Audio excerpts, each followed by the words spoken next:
So, hi guys! Nandito kami ngayon sa Claveria, Misamis Oriental. So, we're having a tour and pupuntahan namin yung mga tourist spots na sikat sa kanila.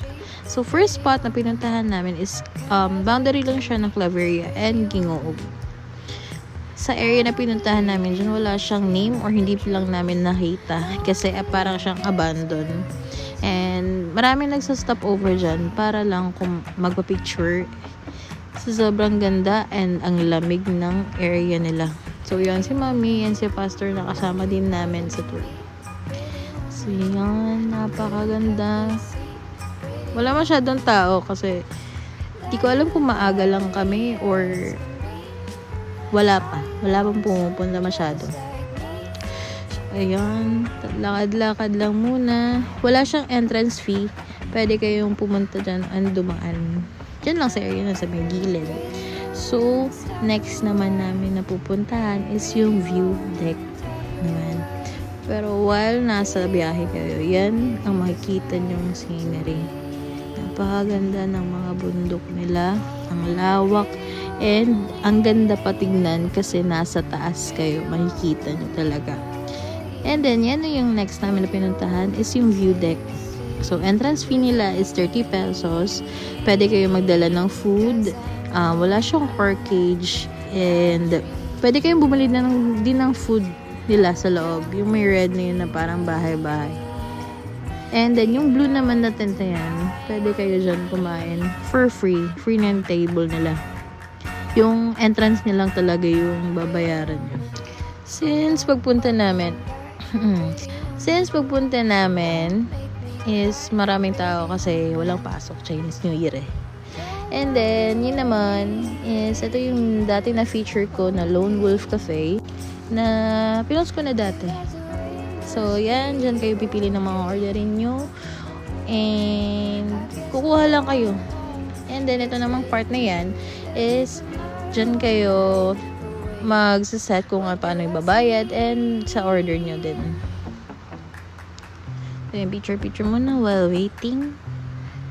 So, yan yung hole kung saan nyo kukunin yung order nyo and saan kayo magbabayad. Same lang din. So, pipili na tayo ng ice caramel macchiato na gusto natin. So, just ring the bell and then para marinig ng wolf. So, pagkarinig ng wolf, lalabas yung kamay niya para kunin yung in-order nyo. So, bibigay nyo lang.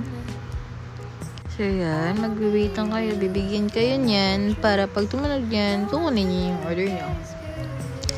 So, pwede din kayo magbayad ng GCash kung wala kayong cash. Okay lang din yun sa kanila. And then after, kukuha na kayo ng in-order nyo. Ang sarap ng ice caramel macchiato pala. Sorry ha. So, next naman is yung Sky 88. Na isa din sa sikat sa kanila sa Claveria. So, ayan, pag pumunta kayo dyan, wala siyang entrance fee. So, ganun din. Kaya pumunta kami dyan for the view kasi ang ganda. So, yan, ongoing pa lang yung sa pool nila na area. Pero, hindi namin na-try yung food nila. Kaya, for the view lang talaga ang tao. Charis. So, next naman is yung Hiraya Farm Escape na katabi lang ng Sky 88. Diyan, free din yung entrance. Pwede kayong pumunta. So, next naman is Iluminada Garden Resort. Entrance fee naman nila is 100 pesos. Sulit naman. And dapat mong sulitin since ang lawak niya. Ang dami yung area na pwede pagpicturan. Ganyan. Para maraming kayo ma-post sa mga nyo. So, yan si Alvin and Marvy. Yan naman si Pastor and si Mami. Ang lovers namin nakasama. So, yan. Yan yung part natin ng pauwi na kami. Na-enjoy namin yung lugar since ang lawak niya. Ang daming area na pwedeng yung ma-enjoy. Tsaka pictures. Ganun, mapaparami kayo. So, dapat talaga marami ang storage. Oh, nagkasakitan pa nga. Ayan, magkabatid talaga. Ang intrusive thoughts talaga, sinusunod. Ayan, sana na-enjoy yung vid. Next time ulit. Bye!